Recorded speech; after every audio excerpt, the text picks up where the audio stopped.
Iya, bahwa anak itu bukan milik kita. Walaupun di hukum fikih, anta wa maluka li abik, rawahu Ibnu Majah. Kamu dan hartamu milik orang tuamu. Itu versi fikih. Tapi dalam bab tauhid, bab akidah tidak. Lillahi ma fis samawati wal ard. Semua milik Allah. Suka-suka Allah. Bapak waktu punya anak, itu bisa ngatur nggak Pak? Saya pengen cewek. Dapat cewek nggak Pak? Nggak bisa ya. Mukanya pengen mirip saya, bisa nggak? Nggak bisa ya. Artinya bukan kita yang mencipta si anak. Bukan kita yang atur si anak. Maka hak si anak pulangkan kepada yang punya. Kita cuma dapat titipan. Kita ini cuma titipan.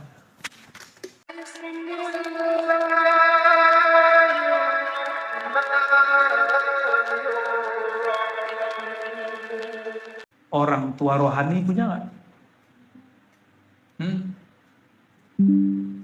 Nih kita kasih kisi-kisinya.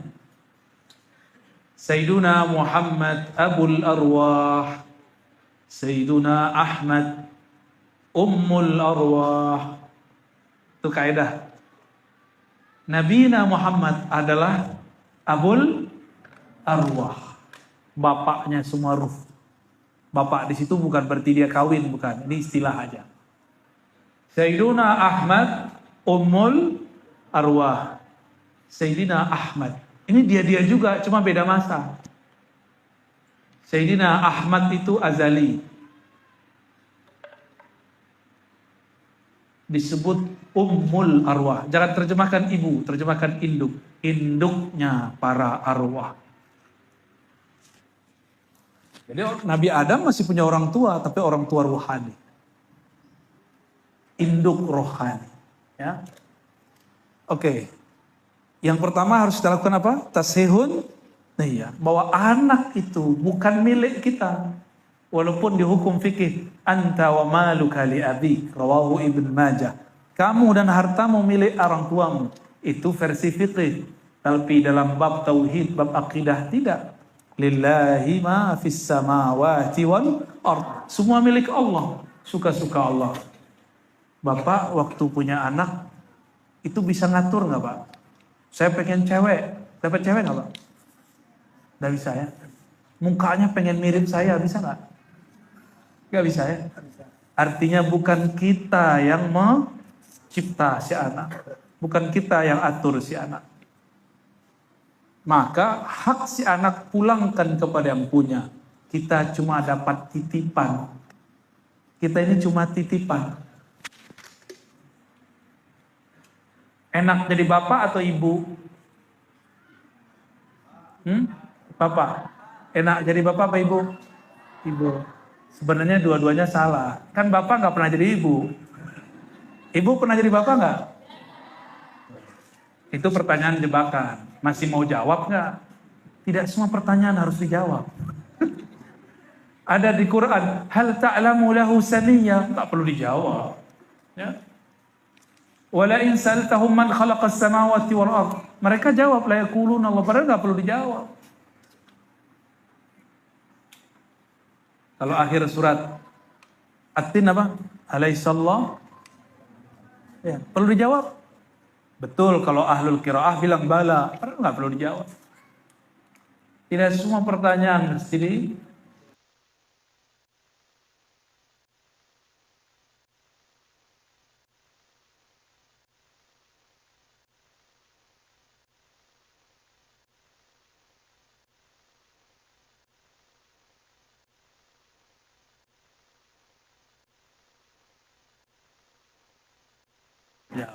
ya.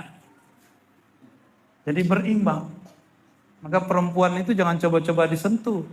Berbahaya. Ya, apalagi suaminya nggak di rumah, jangan coba-coba dekati. Nabi mengatakan, la tadkhulul mughayyabat. Jangan masuk ke rumah yang suaminya tidak di rumah. Jadi yang pertama apa? Tashihun. Iya, pulangkan bahwa anak adalah amanah dari Allah. Kita ini cuma alat titipan. Kalau dititip, gimana kalau kita dapat titipan? Kita jaga nggak titipan? Kalau dapat wasiat dari orang tua, jaga wasiatnya. Ini yang wasiat Allah, gimana? Itu lebih serius lagi. Jika anak diwasiatkan tentang orang tuanya, apalagi orang tuanya, dia pasti diwasiatkan tentang anak-anaknya. Maka berkatalah seorang nabi, keturunan dari Nabi Ishak, ketika beliau hendak wafat. Nabi Ishak punya anak, siapa anaknya? Nabi Ishak punya anak, satu doang. Siapa nama anak Nabi Ishak? Yakub. Nabi Yakub itu ayah dari Nabi Yusuf. Beliau mengatakan, jadi beliau nggak nanya pertanyaan-pertanyaan aneh-aneh. Beliau cuma bertanya, pertanyaannya mesti dijawab.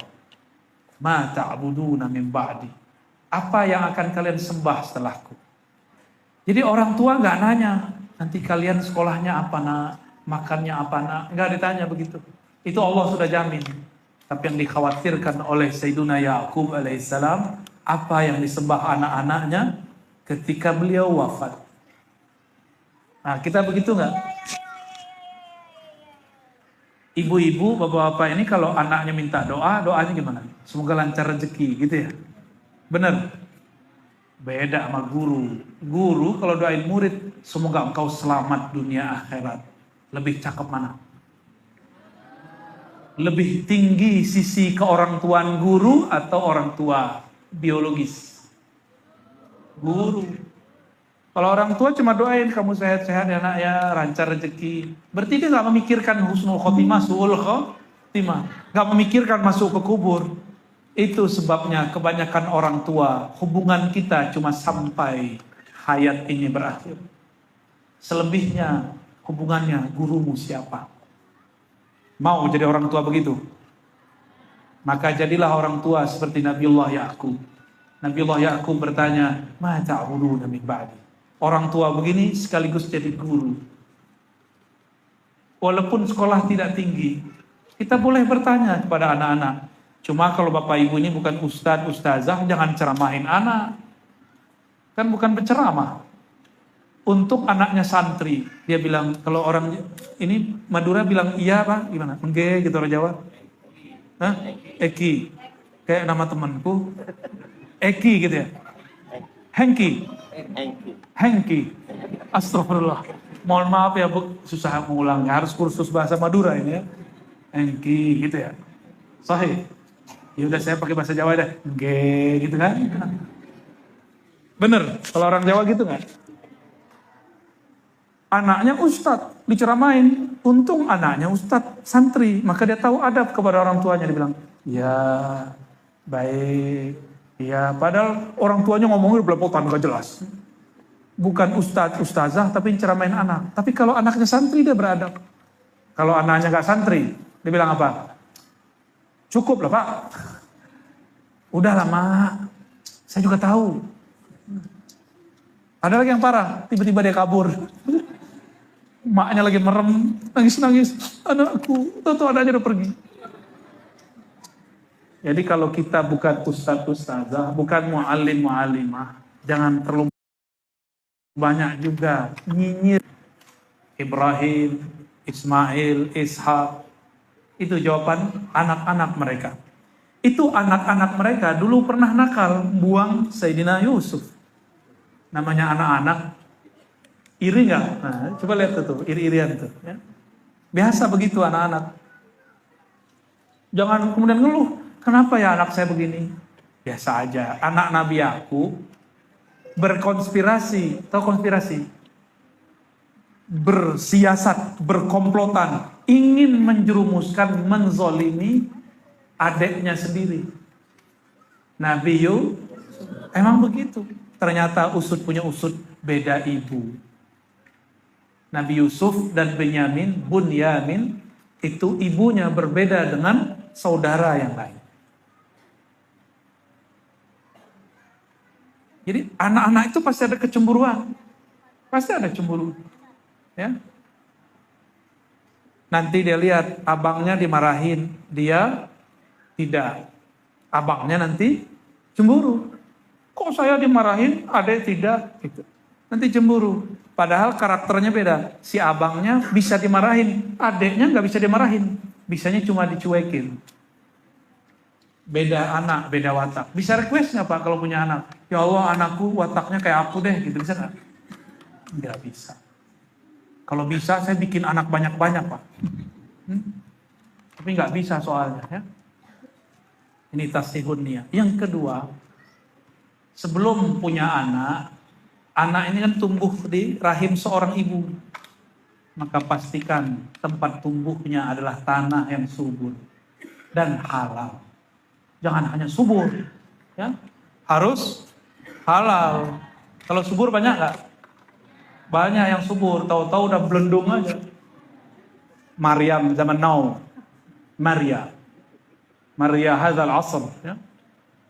Belendung aja perutnya, itu kesaking suburnya. Ada orang nikah bertahun-tahun masih kempes saja, ya. Ada nggak? Ada orang nikah pengen punya anak, Allah nggak kasih. Ada orang belum nikah, Allah kasih anak. Pilih mana? Jangan pilih dua-duanya. Ya, milih salah satunya salah lagi ntar. Baik. Saya mau tanya, duren Madura sama duren Jawa rasanya sama nggak? Padahal bijinya apa yang beda? Tanahnya. Sudah pernah makan duren Sumatera tuh? Sumatera, duren Palembang, duren Padang, duren Medan? Belum? Mau nggak? Duda keren. Mau? Bapaknya pasti cemburu ya. Duren ini asli duren. Bijinya sama. Taruh satu di Jawa, satu taruh di Madura, satu taruh di Bogor, satu taruh di Medan, satu taruh di Padang. Rasanya beda. Hasilnya beda. Bibitnya sama, tapi rasanya tumbuhnya pun beda. Kok bisa beda? Karena lain tempat tumbuhnya. Daerah Sumatera atau daerah Madura mungkin bagi sebagian tempat lebih panas. Cocok dengan duren. Sedangkan tempat yang lain dingin, tidak cocok dengan duren. Ini contoh aja ya. Contoh duda keren. Ini yang disebut bibit. Jadi nggak salah juga orang dulu mengatakan bibit itu penting. Nah. Bisa nggak nanam jagung di atas kerikil? Din. Meskipun Jamal cantik, nasab bagus, nasab hasab, tapi lebih penting din. Apa arti din? Bukan agama, akhlak. Kalau agama status. Kalau agama orang Islam semua antar. Bukan fazfar bidzatid din. Ad-din yakni al-akhlak. Din di situ artinya Saya jatuh cinta dengan fulan. Kenapa? Dia hafiz Quran. Belum tentu benar. Hafiz Quran belum cukup. Apa akhlaknya? Apakah adab dia adab hamalatil Quran? Itu baru dia punya din. Kawan saya, karena dia sudah bercerita, tentu saya boleh juga menceritakan ulang. Murid dari Mbah Yai Asrori, Kedinding, Surabaya. Benar Kedinding ya? Seorang pemimpin thariqah, ahli zikir, sangat tawadu. Beliau punya murid, sahabat saya, tobat, udah nikah berkali-kali gagal. Maka datanglah kepada Mbah Yai Asrori. Mbah Yai, saya pengen nikah lagi, tapi sama yang soleha. Ditanya, soleha kayak gimana? Ya hafizah lah. Dia cuma hafiz kul huwa ma qul a'udzu falaq qul a'udzu bin nas.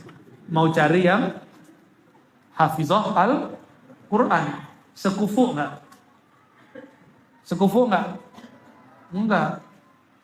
Bahaya suruh diem. Enggak restu. Enggak restu beliau.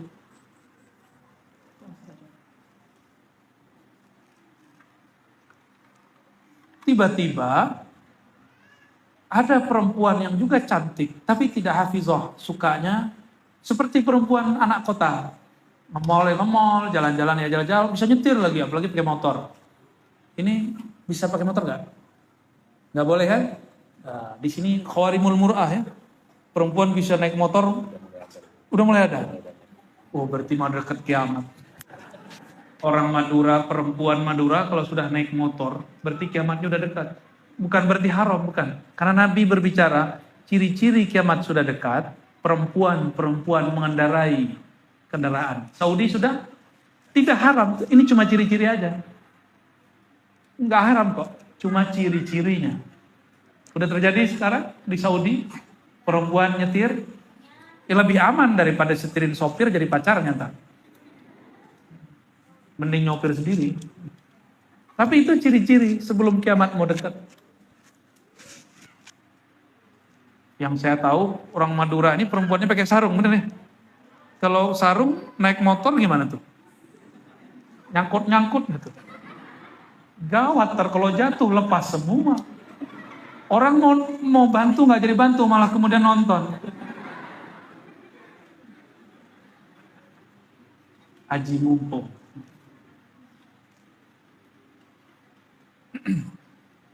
Kembali ke yang tadi. Kita stop dulu deh bagian itu ya. Ini tulisannya bagus nih. La bini. Tidak ada bini.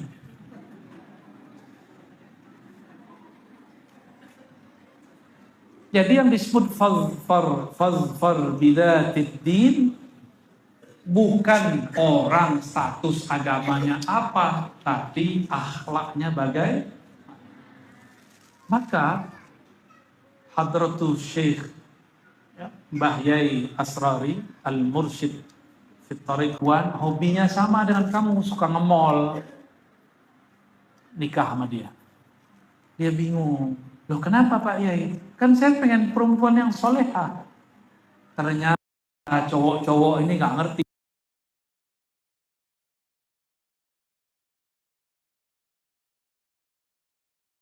Solehah dan soleh itu artinya apa? Misalnya namanya depannya D, yang perempuan depannya E. Gak cocok. Gampang. Tinggal depannya tambahin nama. Kan semua kita keturunan Adam. Boleh tambahin Adam. Adam D. Semua kita kan pengikut Nabi Muhammad. Boleh kita tambahkan Muhammad D. Boleh. Gak masalah. Atau semua kita hamba Allah bukan? Tambahin Abdullah D. Bisa. Jadi jangan saklek juga tuh yang punya ilmu hitung-hitungan pitungannya. Di sini namanya ilmu apa? Ada namanya? Prempun. Bid'ah sekali ya. Itu bukan ilmu bid'ah, itu boleh. Itu sangat boleh, tapi tidak boleh diyakini sebagai sesuatu yang menandingi takdir Allah. Cuma asbab. Jadi yang pas fazfar bidzatid din. Bertanyalah si murid ini. Ternyata dia seorang pengusaha, suka nge-mall, suka ngafe. Kalau dikasih istri hafizah, istrinya ngajak, "Mas, ke kuburan yuk." Ngapain deh? Kuburan syirik. Loh, ke kuburan kok syirik? Debat lagi, cerai lagi. Istrinya hafizah, dianya suka ngafe. Istrinya bilang, "Mas, aku lagi takrir." Si masih bilang, "Aku belum dapat jatah." Padahal dikasih juga kalau minta ya. Cuma karena tidak munasib, tidak soleh. Soleh itu cocok antara karakter laki-laki dan perempuan. Itu namanya soleh. Maka soleh itu salah satu furuknya, cabangnya adalah kufu. Orang beda nasab, jomplang, ini gawat, jomplang ya. Satu perempuan nasabnya tinggi, si laki-laki tidak. Oh, nanti diintimidasi sama si perempuan. Suami-suami takwa kepada istri. Minal muttaqin, hudal lil muttaqin. Kebetulan namanya Hudal. Nama istrinya Roiba. Baik. Jadi yang disebut soleh apa? Cocok.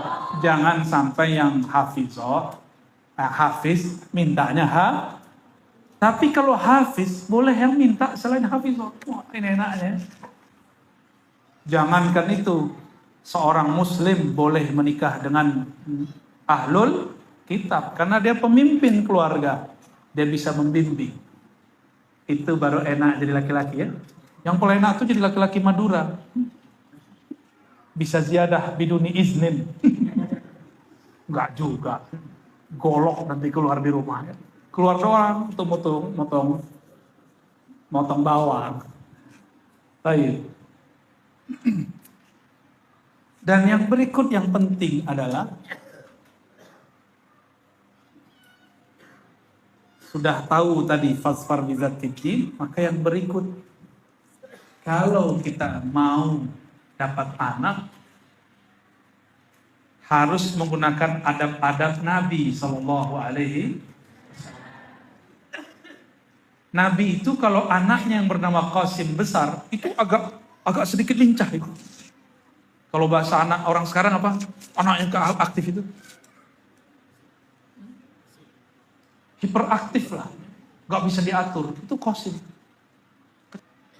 Namun karena takwa, kok di kitab fikih ini tidak dibahas? Kok di kitab fikih ini tidak dibahas? Seharusnya ada pembahasan itu di kitab fikih. Ya. Apakah kalau turun seorang khotib batal khutbahnya? Kan gak ada kan pembahasan begitu? Malah kalau tangan gerak-gerak ustadz-ustadz yang pada ulang sholat kan sombong amat itu. Ya, cuma gerak-gerak tangan dia dianggap batal. Itu cuma makruh bukan batal. Jangan terlalu sombong dengan fikih kita yang saklek itu. Ya, biasa-biasa aja. Fikih itu ciri-ciri orang faqih ya'lamul khilaf. Dia mengerti perbedaan. Semakin orang paham fikih, semakin dia toleran. Semakin orang jahil dengan fikih, saklek, dia gampang menyalah-nyalahkan orang. Beda dikit pulang sholat, beda dikit pulang zuhur. Ada yang begitu nggak? Saklek. Banyak orang begitu hari ini. Belajar kitab kuning bukannya tambah putih otaknya, tambah kuning otaknya. Ini prihatin juga saya melihat fenomena santri, tapi kok tambah saklek. Ya. Kembali ke yang tadi. Jadi kalau sudah bagus dinnya, sudah soleh, ya, sudah cocok, maka kalau mau bikin anaknya harus sesuai dengan sunnah Nabi Sallallahu Alaihi. Ya harus hafal doanya lah, ya kan? Cuma doanya nanti belajar di kitab apa namanya? Pura-pura nggak tahu. Saya malu nyebut nama kitabnya. Nggak cukup itu teori. Itu teori. Itu nggak mesti juga seperti di kitab. Yang penting kan sudah halal. Itu cuma anjuran. Nggak begitu juga boleh. Ya. Kalau anak sudah muncul di perut, ternyata inilah awal mulai memasukkan karakter pertama buat anak. Ini anak saya 2. Ini saya belum berarti berhasil ya didik anak. Ini pasti proses. Tapi karakternya beda tergantung apa yang saya lakukan waktu ibunya hamil. Yang pertama, ibunya suka zikir khafi untuk menenangkan si anak. Lincah ini. Aslinya dia jalan-jalan terus ini. Yang gede. Disuruh zikir khafi. Tapi di sela-sela hari-hari tertentu, ibunya dia suka musik yang agak sedikit kenceng, ngerok. Udahlah pakai rok panjang, ngerok. Saya orang yang sukanya seni-seni musik yang halus. Sedangkan dia sukanya yang kenceng. Sampai hari ini. Kalau ada musik kenceng, dia bilang, Bibi jangan matiin, Bibi. Radio, kita kalau nyetel radio di mobil, terus ada bunyi musik yang kenceng. Langsung badannya gerak. Kalau saya telinga, saya langsung capek. Aduh, udah istighfar berkali-kali. Dia malah menikmati. Jadi itu berpengaruh. Apa hobi orang tua waktu ibu waktu hamil. Pada mau hamil kan ini? Yang sudah pasti ingat-ingat tuh. Apa hobi kita ngaruh kepada anak. Ya. Yang kedua, istri hobi baca hizib. Hizibnya dibaca. Baca Quran, khataman Quran, dalail. Tahu dalail khairat? Ya, ini anak dalail ini. Khataman dalail. Kalau dengerin sholawat dia langsung tenang. Ada efek.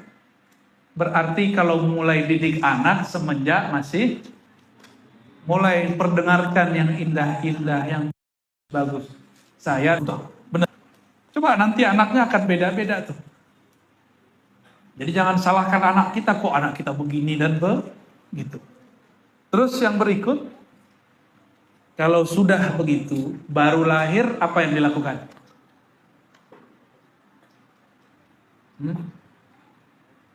Diapain baru lahir? Diajak tarung. Wih, jagoan. Emang anak kambing bisa langsung berdiri? Yang bisa langsung berdiri anak apa? Anak kambing, anak kucing bisa langsung berdiri ya. Walaupun goyang-goyang. Saya nyaksiin kambing saya dulu lahir. Dulu saya juga anak yang suka merawat kambing. Dan juga dulu seneng sama anjing. Dulu seneng karena di kampung saya orang suka berburu. Kita nggak suka burunya, suka yang dijadiin buruan. Tuh anjing tuh. Sama kemana-mana. Suka bawa anjing dulu. Kita nyaksiin anjing lahir. Kucing lahir. Itu langsung bisa berdiri. Ini waktu lahir langsung bisa berdiri kan? Oh jangan-jangan Ustadz Badrul Tamam bisa langsung berdiri kali? Enggak. Hah? Ada yang bisa langsung berdiri. Ini ada yang santri. Dulu waktu lahir ingat gak? Ada yang ingat gak waktu lahir? Gak ada yang ingat. Jangankan kalian. Pak Kiai juga gak ingat. Dulu waktu nendang-nendang ibunya di perut. Ingat gak? Ingat? Gak ada yang ingat. Saya juga gak ingat. Dulu waktu kalian minum air ketuban ibu, ingat gak? Gak ada yang ingat kan? Sama, kita gak ada yang ingat. Memori ini sangat pendek. Tapi dia pasti tersimpan. Karena tubuh kita ini setiap selnya bisa menyimpan kenangan. Di hidung ada kenangan, contoh. Kayaknya yang pernah ke Jakarta deh. Ustadz Ali pernah jatuh cinta perempuan kan di Jakarta? Ya, pernah ya? Atau senang aja. Dia ada parfum khusus nggak dia? Gak suka parfum. Ketahuan hidungnya. Hidung Korea. Kata Ibnu Qayyim dalam kitab Raudhatul Muhibbin. Kitab ini aman dibaca.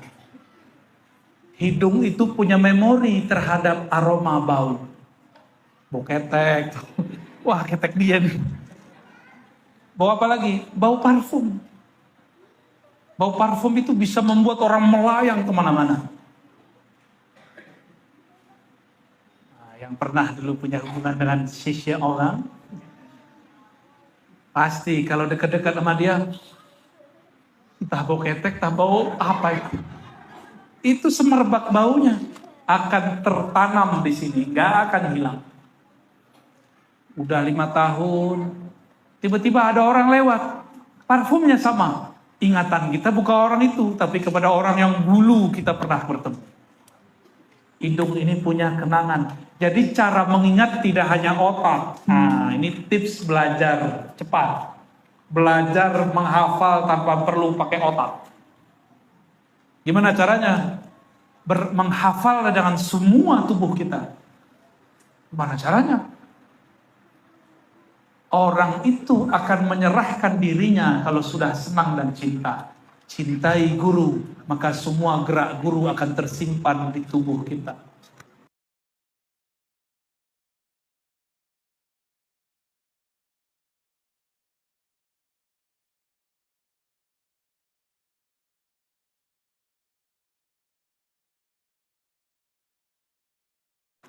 Ya, yang belum cinta sama gurunya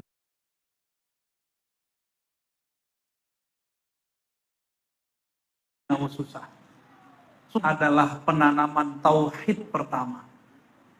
Tapi kata kawan di luar sana, mungkin di sini nggak ada orang-orang ngomong begitu, karena di sini nggak ada kan selain Aswaja, bener. Ahlus Sunnah wal Jamaah kok 1001%, bener ya? Ini ajaibnya orang Madura ya.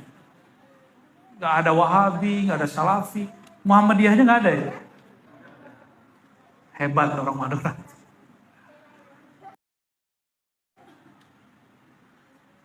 Kata kelompok sebelah, nanti kalau yang sudah nyantri di luar paham. Kalau sekarang kan tinggal buka YouTube. Benar? Ada ustadz ngomong, mengazankan bayi baru lahir bid'ah. Kenapa bid'ah? Hadis dhaif. Tahu hadis dhaif? Hadisnya lemah. Siapa yang melemahkan? Oh, imam dia. Saya nggak usah sebut namanya. Ntar jadi pergunjingan ya.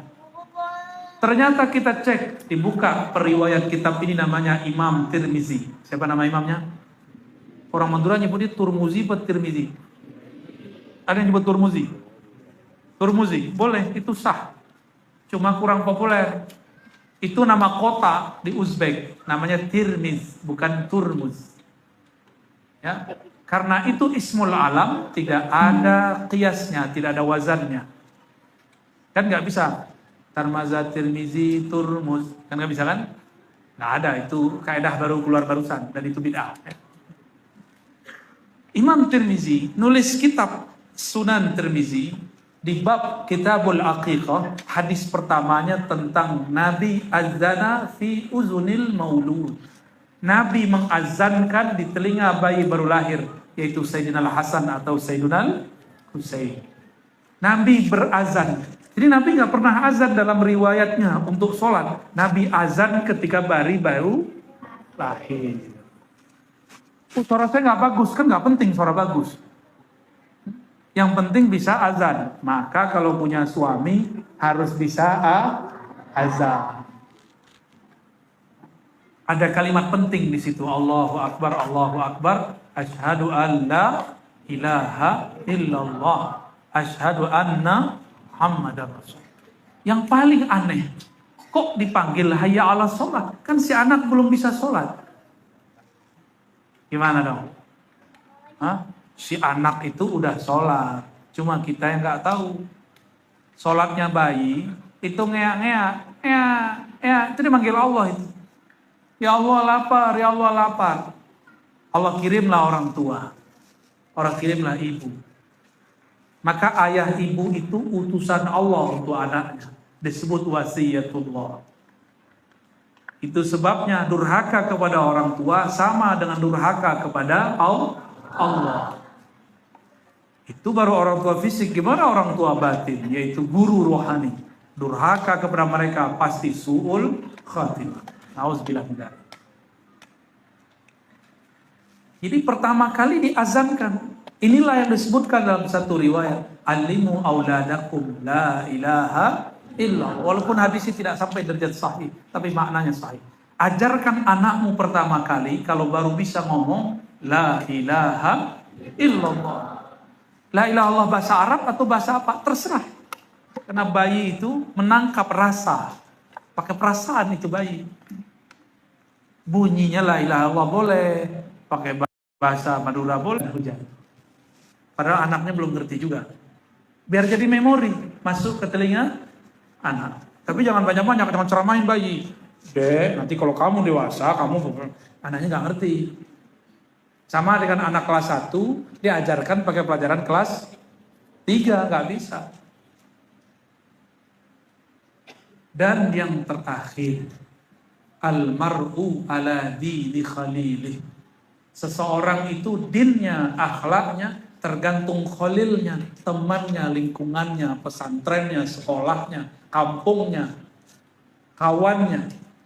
Maka kalau anak kita mulai dewasa, mulai gede-gede, pilihkan bagi anak komunitas, tempat ngumpul, tempat main, tempat belajar, orang-orang yang baik. Kalau anak sudah kenal enak asiknya berteman, maka ajaran orang tua cuma 30% masuk, 70%-nya ajaran kawan. 70%-nya ajaran kawan. Kalau masih kecil, anak ikut kita. Tapi kalau anak sudah mulai kenal kawannya, dia ikut kawannya lebih banyak daripada orang tua, gengsi ikut orang tua. Maka ini yang paling penting. Itu kiat paling inti. Al-mar'u ala dini khalilih. Seseorang berdasarkan akhlak dari komunitasnya, temannya. Beruntunglah santri-santri ini punya kawan orang pesantren. Beruntunglah orang-orang di Madura, kebanyakan kampung di Madura ada pesantren. Ya, beruntung. Mau di mana aja orang zikiran, tahlilan, baca kitab, sholawatan, nikmatnya bukan main. Tapi itu berbanding kuat, terbalik dengan karakter orang Madura yang sangat luar biasa. Jadi betul-betul Allah kasih hadiah. Ini karakternya dikasih hadiah yang besar. Begitulah di setiap tempat dan masa. Maka Bapak Ibu adinda para santri, kita bersyukur pesantren itu sebenarnya mewah. Kalau di kota orang mau kursus bahasa Inggris bayar, mau belajar bahasa Arab bayar, mau belajar bahasa Indonesia aja bayar, mau belajar matematika bayar, mau belajar nahwu sorof kursus berjilid-jilid nggak bisa-bisa juga. Kalau di pesantren gajinya guru syukron, ya nggak? Bahasa Maduranya apa? Sekalako. Sekalako gitu ya. Syukron. Paling-paling kalau ada berkatan isinya 5.000, ya salam. Itu ustadz ngajar nahwu sorof, ngajar tahfiz, ngajar akidah, ngajar semua. Itu ilmu mewah di Jakarta. Makanya 2 ustadz ini kalau udah kenal duit di Jakarta, malas pulang. Tapi ada lagi yang mereka temui. Kalau mereka ketemu waliullah, pasti gak mau pulang juga.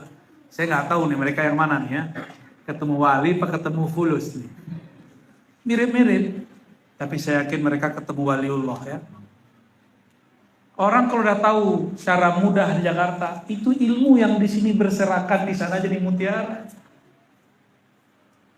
Maka saya takjub dan sangat salut, angkat topi kalau bahasa orang luar, kepada kiai-kiai guru-guru yang cuma digaji dengan apa? Sikaloka. Aduh susah sekali ya. Syukron, udah gitu aja ya. Cuma pakai TKS, terima kasih. Tapi mereka diberkahi oleh Allah. Coba lihat para kiai, para gus, Allah berkahi mereka. Allah berkahi. Karena mereka mau didik orang.